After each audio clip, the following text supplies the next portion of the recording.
Today we're going to try a quick method to resolve printer offline issues on your Brother MFCL3770CDW.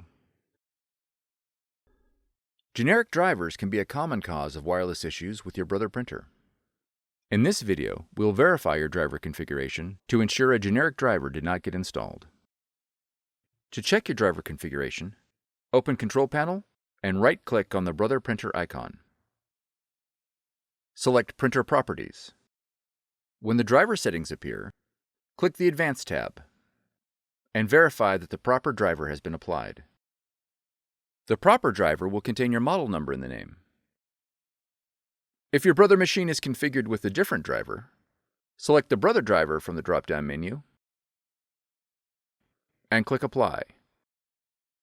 If the Brother driver for your model is not listed, you'll need to reinstall the Brother software, which you can download from brother-usa.com. For more tutorials, FAQs, and videos, visit us at www.brother-usa.com. If you found this video helpful, be sure to subscribe. Thank you for choosing Brother.